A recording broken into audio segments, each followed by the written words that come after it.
오늘 말씀을 보면은 베드로와 요한이 함께 가다가 안진뱅이를 만나서 그를 일으킨 장면이 나오고 있습니다.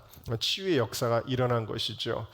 이러한 치유의 역사들 혹은 여러 가지 은사들, 예언이라든지 환상이라든지 통변이라든지 이런 은사를 받은 사람들 가운데 많은 이들이 불행하게도 교만해지는 경우가 참 많이 있습니다. 그 교만해지면 결국 타락하게 되어지고 하나님께 쓰임받는 것이 아니라 마귀의 종이 되는 것을 보게 되어집니다. 물론 그런 은사를 받기까지는 하나님이 기뻐하실 만한 기도와 경건이 있었을 거예요. 그런데 이러한 기도와 경건이 자기에게 공로가 되는 순간은 이것이 타락하는 출발점이 됩니다. 다시 말하면 내가 기도를 많이 했기 때문에, 내가 경건한 삶을 살았기 때문에, 내가 주님을 사모했기 때문에 라는 자기 공로가 들어오게 될 때에 그때 교만한 마음이 들어오게 되면 결국에는 목회자들도 무시하게 되고 자기 멋대로 신앙생활하는 사람들이 은정교회는 없지만 다른 교회에 다니시는 분들 가운데는 왕왕 있더라고요. 그러나 베드로는 오늘 말씀을 보니까 안진뱅이를 낫게 하신 분은 자기 자신이 아니라 예수 그리스도임을 강조하고 있습니다. 자신들을 신령한 능력이 있는 존재로 여기는 것에 대해 아주 신속하게 금지를 시키고 있지요. 그래서 12절을 보시면 12절을 같이 한번 읽어볼까요? 시작. 베드로가 이것을 보고 백성에게 말하되 이스라엘 사람들아 이 일을 왜 기이 여기느냐? 우리 개인의 경건으로 이 사람을 걷게 한 것처럼 왜 우리를 주목하느냐. 사실 이 말씀을 보면 성도들에게도 어느 정도 책임이 있는 것 같아요. 왜 그러냐면 사울이 다윗을 시기하게 된 원인 가운데 하나가 뭐예요? 사울이 죽인 자는 천천히요 다윗이 죽인 자는 만만이다 그랬거든요. 그러니까 너무 이러한 그 백성들의 반응이 사울로 하여금 다윗을 시기하게 만든 점도 있어요. 예를 들면 오늘 말씀에 이 내용도 그렇습니다. 사람들이 베드로와 요한을 주목해서 야, 이 사람들이 대단한 것 같아 그러는 거잖아요. 여러분 예를 들어서 어느 부흥 강사가 우리 교회에 와서 집회를 했습니다. 근데 집회를 했는데 막 병이 났고 환상을 보고 예언을 했다고 합시다. 그러면 여러분 그 목사님 대단한 종인가 봐, 굉장한 능력의 종인가 봐 이렇게 반응할 때 그것이 결코 유익하지는 않다라는 것이죠. 어쨌든 간에 이러한 상황에서도 베드로는 이것이 개인의 권능과 경건으로 된 것이 아니다. 베드로의 능력과 권능과 경건으로 된 것이 아니라고 분명하게 밝히고 있습니다. 물론 우리가 기억해야 될 것이 있어요. 베드로의 경건이 분명히 있었을 거예요. 베드로의 기도가 있었을 거예요. 하루아침에 주어진 은사는 아닐 것입니다. 그럼에도 불구하고 이 권능은, 이 치유의 역사는 베드로의 능력은 아닙니다. 하나님이 주신 것이죠. 하나님이 일하신 것이죠. 그래서 16절에 또한 이렇게 이야기를 하고 있습니다. 시작. 그 이름을 믿음으로 그 이름이 너희 보고 아는 이 사람을 성하게 하였나니 예수로 말미암아 난 믿음이 너희 모든 사람 앞에서 이같이 완전히 낫게 하였느니라. 아멘. 그럼 베드로가 한 건 뭐냐? 믿은 거예요. 믿었기 때문에 예수님을 믿을 때에 이러한 결과가 나타났다라고 이것을 통해서 다시 한번 예수님을 드러나게 하고 있는 것을 보게 되어지지요. 이 당시에 바리새인들이나 대제사장이나 서기관들과는 너무나 달랐습니다. 바리새인들은 자신의 경건을 굉장히 의로 여겼죠. 우리는 경건한 사람들이야. 이런 교만이 있었고 그것을 또한 자랑으로 여겼습니다. 저 세리들, 저 죄인들, 우리는 죄짓지 않고 율법대로 살아가고 있어. 실수도 크게 한 게 없어. 이런 자기 의의가 있었고 그것을 통해서 사람들이 그들을 칭찬하고 존경할 때 그 평판을 즐겼던 사람들이 바리새인이었습니다. 그들은 기도할 때도 일부러 아주 멋있게 보이려고 노력했어요. 그래서 사람들이 보이는 데서 기도하려고 했고 구제도 티나게 했습니다. 그러니까 예를 들면 신문에 막 나귀를 좋아한 거예요. 아무개가 뭐 기부를 얼마를 했대요. 뭐 이런 기사 나는 거를 좋아하는 거나 마찬가지입니다. 또 금식할 때도 나 금식하고 있다라는 걸 일부러 티내면서 알아주기를 바랬고, 그들은 외양도 굉장히 경건해 보이려고 애썼습니다. 그래서 옷을 아주 거룩한 모양으로 이렇게 치장을 해서 주렁주렁 뭐가 이렇게 달리게 하기도 하였습니다. 자신들의 경건을 굉장히 의로 여겼고, 그것을 통해서 자기 자신이 마치 하나님의 무엇이나 되는 것처럼 그렇게 여겼다라는 사실입니다. 근데 여러분, 이것은 사실 인간의 죄악된 본성이에요. 인간의 죄성 가운데 아주 깊이 박혀 있는 것이 뭐냐면요, 바로 하나님께 영광 돌려야 되는 인간이 자신이 영광 받기를 좋아한다라는 사실입니다. 여러분들은 안 그럴 것 같은가요? 박수 받는 거 좋아하지요. 사람들이 열광하면 좋아하죠. 누가 나 칭찬하면 좋지요. 사실 이것은요, 이거 다 잘못이라는 얘기는 아니지만 인간의 죄성하고는 연결이 좀 되어져 있습니다. 왜냐하면 루시퍼는 원래 하나님을 찬양하는 천사였다라는 거예요. 하나님을 찬양하는 천사로서 천사의 3분의 1의 권세를 이끌고 주님을 찬양해야 될 의무와 포지션이 있었어요. 그런데 그가 하나님께 영광 돌려야 되는 자리에서 하나님께 영광 돌리는 것이 아니라 자신이 영광받는 존재로 바뀌게 되었을 때 그가 마귀, 사탄의 존재가 된 것입니다. 참 이게 무서운 일이죠.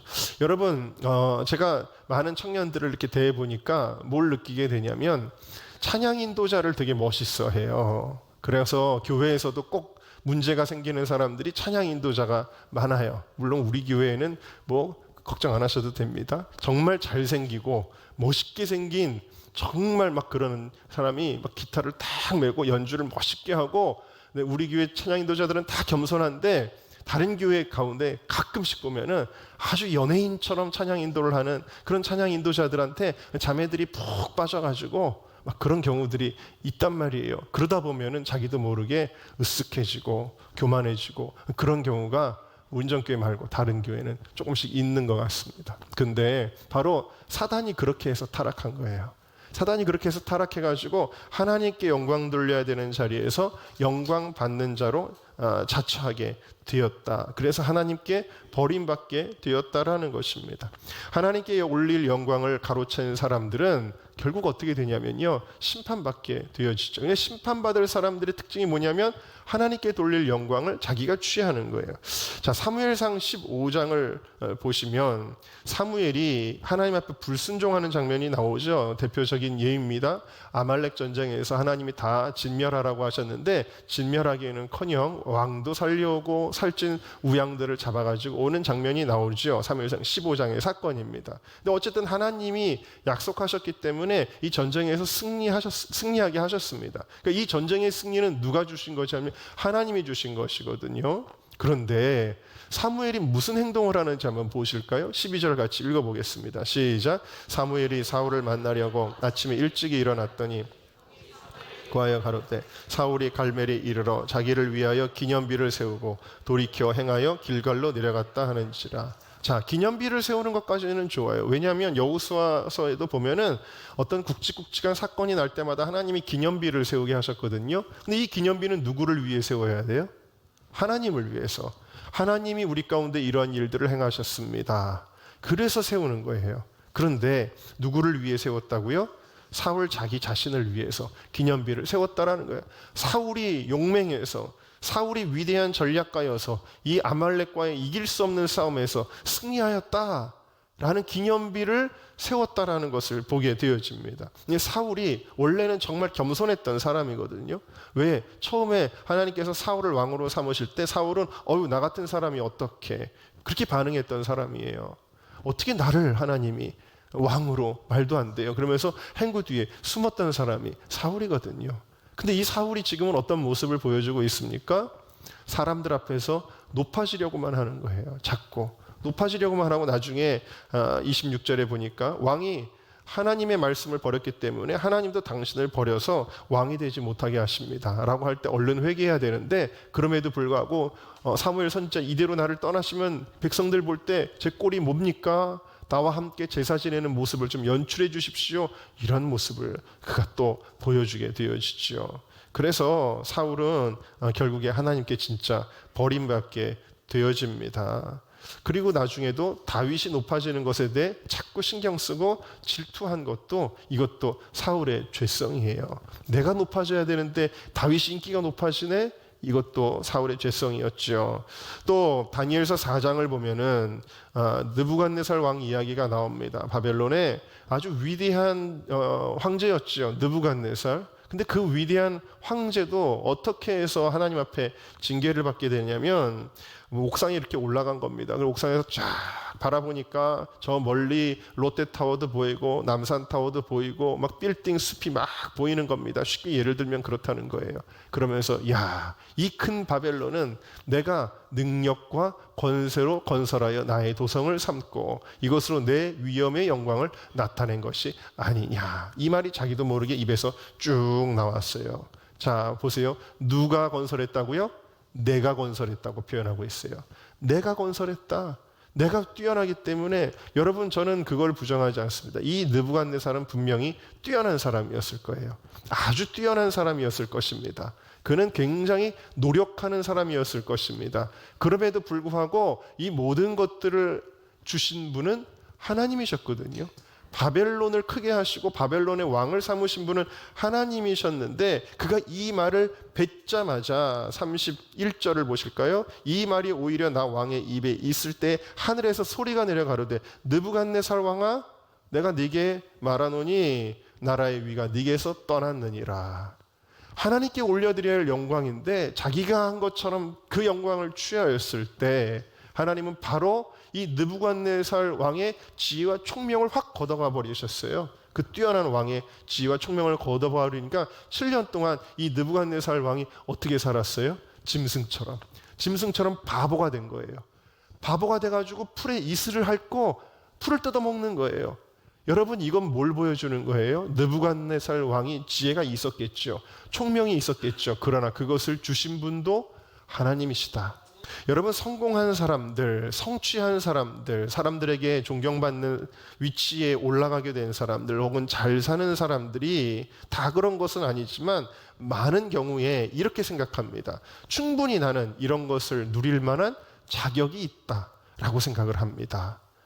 물론 그들이 똑똑할 겁니다. 남들보다 훨씬 더 노력을 많이 하는 것도 사실입니다. 그들의 눈에 보기에 성공하지 못한 사람들, 실패한 사람들, 혹은 가난하게 사는 사람들을 보면 그래 저 사람들은 노력하지 않기 때문이야. 나만큼 노력하지 못했기 때문에 저 정도 수준으로 살아갈 수밖에 없어라고 판단하는데요. 그것도 어느 정도는 사실일 수 있습니다. 그러나 그럼에도 불구하고요. 물론 사회과학적으로도 보면요. 예를 들어서 굉장히 빈곤하게 사는 사람들이 사실은 노력을 안 하는 것 같지만 그 노력의 대물림을 못 받았기 때문인 경우도 많아요. 무슨 얘기냐면 좋은 환경에서 살았던 사람들이 노력하는 습관도 물려주거든요. 근데 그거를 교육을 못 받은 경우도 사실 실제로 있고 혹은 노력해도 안 되기 때문에 일찌감치 포기하는 경우도 있고요. 그러니까 우리가 함부로 판단할 수가 없는 거예요. 노력이라는 것 자체도. 제가 말씀드리는 건 뭐냐면 노력하게 하시는 분도 하나님이시다라는 거예요. 노력하게 하시는 분도 하나님이시고 그 노력한다고 해서 다 되는 것도 아니거든요. 그 노력이 결실을 맺게 하시는 분도 하나님이시다. 모든 것은 전적으로 하나님의 은혜이기 때문에 성공한 사람들, 사회적으로 높은 위치에 올라간 사람들 혹은 잘 사는 사람들이 절대로 나는 이것을 누릴 자격이 있다고 생각하면 안 되는 거예요. 이거 다 전적으로 하나님의 은혜이기 때문입니다. 예를 들면 아까 말씀드린 거랑 똑같아요. 내가 어떤 큰 은혜를 받았을 때 내가 기도를 많이 했기 때문에 내가 경건한 삶을 살았기 때문에 기도를 많이 하게 하시는 것도 하나님의 은혜거든요. 내가 경건하게 살게 하신 것도 내 노력이 아니에요. 내 의가 아니에요. 그것도 하나님의 은혜이기 때문입니다. 사무엘상 2장 말씀 우리 한번 읽어볼까요? 자, 읽어봅시다. 시작. 여호와는 죽이기도 하시고 살리기도 하시며 음부에 내리게도 하시고 올리기도 하시는도다. 여호와는 가난하게도 하시고 부하게도 하시며 낮추기도 하시고 높이기도 하시는도다. 가난한 자를 진토에서 일으키시며 빈핍한 자를 거름더미에서 드사 귀족들과 함께 앉게 하시며 영광의 위를 차지하게 하시는도다. 땅의 기둥들은 여호와의 것이라 여호와께서 세계를 그 위에 세우셨도다. 이 말씀들이 뭐예요? 한마디로 말하면 높이시는 분도 하나님, 낮추시는 분도 하나님, 모든 수준을 정하시는 분이 하나님이시다라는 사실입니다. 그러므로 우리는 매사에 모든 일에 하나님께 내가 영광을 돌렸는지를 주의해야 될 줄 믿습니다. 그래야 교만해지지 않는 거예요. 돈을 벌어도, 좋은 직장을 얻어도, 자녀들이 잘 돼도 우리 애가 원래 똑똑해요. 그게 아니라는 거예요. 우리 애가 똑똑하게 하신 분이 하나님이시거든요. 하나님께서 축복하셨습니다가 우리의 입에 붙어야 된다는 거예요. 이게 습관이에요. 습관, 언어의 습관. 여러분, 미국이 축복받은 이유 중에 하나가 저는 이거라고, 언어의 습관 때문이라고 생각합니다. 그들에게 긍정적인 많은 언어의 습관들이 있죠. 근데 제가 보고 하나 또 발견한 게 뭐냐면 God bless. God bless. 이거 뭐예요? 축복의 근원이 하나님이시다라는 거거든요. 이 말 표현을 굉장히 많이 쓰거든요. 물론 미국의 크리스천들에 해당하긴 하겠습니다만 어쨌든 God bless라는 것이 거의 인사처럼 많이 쓰여요. 인사처럼 많이 쓰이는데 항상 하나님이 빠지지 않는다. 이것이 하나님의 사람들의 특징이다라는 사실입니다. 사도행전 14장에 가면은 이런 사건이 나오는데 사도 바울이 루스드라에 발을 쓰지 못하는 한 안진뱅이를 치료합니다. 일어나는 기적이 일어나는, 안진뱅이가 일어날 때에 그때 무리가 이 일을 보고 막 소리 지르면서 몰려서 신이 사람의 형상으로 내려왔다라고 열광을 합니다. 그래서 바나바는 스스라는 이름으로 또 바울은 허메라는 이름으로 그들이 신이라고 호칭을 하는 거예요. 하나님이 인간의 모습을 입고 이 땅에 내려왔다. 그러면서 막 열광을 하는 겁니다. 그때 14절을 보시면 바나바와 바울이 이것을 듣고는 너무 놀라는 거예요. 그래서 옷을 찢어요. 막 그 앞에서. 굳이 그렇게까지 할 필요는 없잖아요. 그런데도 옷을 막 찢고 이건 안 된다는 걸 아주, 이건 참남한 일이라는 걸 아주 강한 행동으로 보여주는 거예요. 옷을 찢고 무리 가운데 뛰어들어간 거예요. 엄청 급한 거예요. 이걸 빨리 알려줘야 된다는 게 엄청 급한 거예요. 뛰어들어가서 소리를 지른 거예요. 소리를 지르면서 뭐라 그래요? 어찌하여 이러한 일을 합니까? 우리는 똑같은 사람입니다. 다만 우리는 지금 복음을 전하고 있는데 이 복음을 전하는 건 당신들이 이와 같이 사람에게 영광 돌리는 일을 막고 오직 여러분들을 지으신, 만유를 지으신 하나님께 영광 돌리게 하기 위해서 저희가 지금 복음을 전하고 있고 그 복음을 전하는 과정에서 하나님이 지금 이런 역사를 일으키신 것입니다. 라고 그들이 이야기를 하고 있습니다. 그래서 그들을 말려가지고 자기들에게 제사를 못하게 하였다. 여러분, 이 사도 바울과 바나바의 마음은 무엇입니까? 아무런 사심이 없어요. 조금이라도 내가 칭찬받았으면 좋겠다. 나를 좀 알아줬으면 좋겠다. 내가 여기 멀리까지 와서 그래가지고 이곳에서 고생하면서 복음을 전하는 거 이거 좀 알아줬으면 좋겠다 하는 마음조차도 없는 거예요. 오직 예수 그리스도, 오직 하나님의 영광만 드러나야 된다. 이게 그들의 중심이기 때문에 그래서 이 사도 바울이 위대한 거예요. 사도 바울은 자기를 알아달라는 게 전혀 없기 때문입니다. 2012년쯤인가요? 그때 그 집회 마지막 날 강사가 누구셨냐면 김용희 선교사님이셨어요. 김용희 선교사님을 이제 모시고 집회를 들어가기 전이었는지 하도 오래돼서 기억은 안 납니다. 집회를 들어가기 전이었는지 집회가 끝나고 나서인지 잘 기억은 안 나지만 제가 복음학교를 다녀와서 회심한 경험이 있기 때문에 그 선교사님을 굉장히 제가 고맙게 생각하고 있었습니다. 그래서 그 선교사님을 그때 이제 그 이후로 처음 뵙는 거기 때문에 선교사님, 사실은 제가 선교사님 통해서 회심을 했습니다. 너무나 감사합니다. 라고 인사를 드렸어요. 보통 사람들 같으면 그렇습니까? 뭐 이렇게 인사를 했겠죠. 근데 그때 선교사님이 자리에서 갑자기 벌떡 일어나더니 주님이 하셨습니다. 그러는 거예요. 제가 그때 아주 큰 임팩트를 받았습니다. 왜냐하면 그분이 꼭 생각하고 한 게 아니라 습관인 것 같다는 느낌을 받았는데 그게 더 임팩트였습니다. 이분은 주님이 하셨습니다가 습관이 됐구나 라는 걸 제가 느끼게 된 것이죠. 그래서 그때부터 생긴 언어의 습관이 뭐냐면 저에게도 주님이 하셨습니다가 된 거예요. 모든 일에. 근데 저는 한 가지 좀 더 나가서 주님이 하셨습니다. 아까 이상대 목사님이 정확하게 하셨는데 주님이 하고 계십니다. 주님이 하실 것입니다. 저는 과거, 현재, 미래까지 다 이렇게 표현을 하는 습관이 생겼습니다. 여러분 한번 해보실까요? 시작. 주님이 하셨습니다. 주님이 하고 계십니다. 주님이 하실 것입니다. 항상 주어는 주님이 되셔야 돼요. 자칫 잘못하면 내가 한 것 같이 돼버리거든요. 주님이 하셨습니다. 그래서 나의 잠재 의식 속에서라도 나 잘했어가 생기지 않도록 하는 것이죠. 2013년도에도 홀리위크와 관련된 것인데 그때도 참 청년들이 헌신을 많이 했습니다. 사실 지금 청년들도 헌신을 잘하지만 옛날에 우리 저를 따르던 청년들이 헌신한 걸 보면 아마 깜짝 놀랄 거예요. 지금 청년들도 헌신을 많이 하지만 그때를 바라보면은요 정말 깜짝 놀랄 거예요. 엄청 헌신을 많이 했습니다. 청년들에게 거의 자기 삶이 없었으니까요. 자기 삶이 없이 그냥 올인했으니까요. 그때는 월화수목금토 주일 하루도 빠짐없이 올인하면서 우리가 이 일을 했었으니까요. 근데 그때 하나님의 역사가 많이 나타났죠. 집회 때도 놀라운 성령의 역사들이 많이 일어났습니다. 그리고 나서 이 집회를 딱 마치고 나서 하나님께서 주신 감동이 있어서 제가 글을 썼습니다. 2013년 11월 7일입니다. 집회가 끝나자마자 이렇게 썼죠. 한 것이 아니라 받은 것입니다. 우리가 기도 많이 하게 하는 것이 교만이 되어서는 안 됩니다.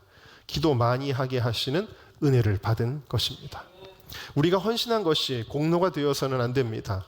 헌신하게 하시는 은혜를 받은 것입니다. 한 것이 아니라 받은 것이니 더 감사하고 더 겸손하고 더 충성하길. 오직 예수 그리스도의 십자가만을 자랑하는 순전한 청년들이 되십시오.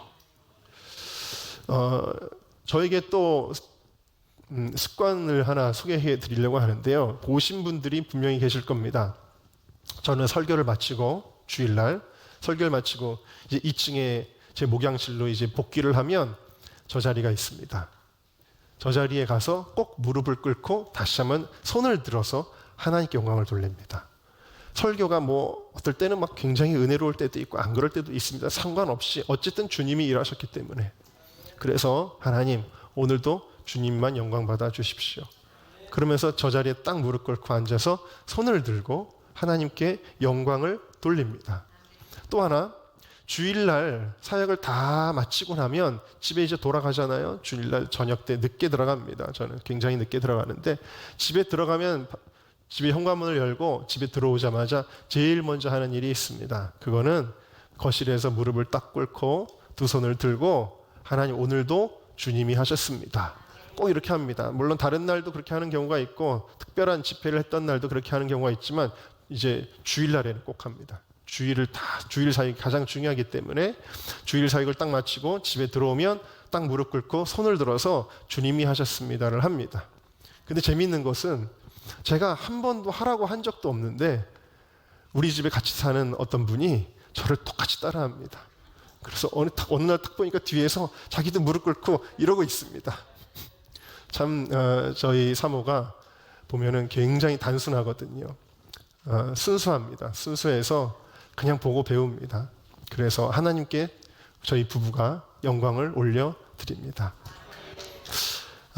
여러분 다윗 왕은 왕이지만 하나님 앞에 항상 무릎 꿇는 습관이 있었거든요. 제가 사실 이 신앙의 좋은 습관을 하면서 무릎 꿇는 습관에 대해서 다시 한번 할까도 생각을 했지만 예전에 하나님 앞에 무릎을 꿇자라는 제목으로 설교했던 것이 유튜브에 있으니까 여러분들이 그것도 꼭 보시면 좋겠습니다. 무릎을 꿇는 것도 굉장히 좋은 습관이에요. 왜냐하면 물론 이제 무릎이 불편하신 분들은 못하죠. 그러나 이 행위를 통해서 정말 우리가 하나님 앞에 겸손해지거든요. 그리고 하나님께 영광 돌리거든요. 그래서 저희 교회는 밥 먹을 때도 무릎 꿇는 거 아시죠? 다른 분들을 판단하는 건 아닙니다. 엊그저께도 어떤 목사님이랑 식사하는데 저희를 이상하게 보는 것 같더라고요. 다 갑자기 밥 먹으려고 그랬는데 우리가 무릎을 쫙 꿇으니까 왜 무릎을 꿇지? 이런 표정으로 바라보시는 것 같더라고요. 근데 어쨌든 간에 여러분 하나님께 영광 돌리는 거 이것이 우리에게 신앙의 참 좋은 습관입니다. 여러분들이 이 신앙의 습관이 몸에 배시기를 주님의 이름으로 축원합니다.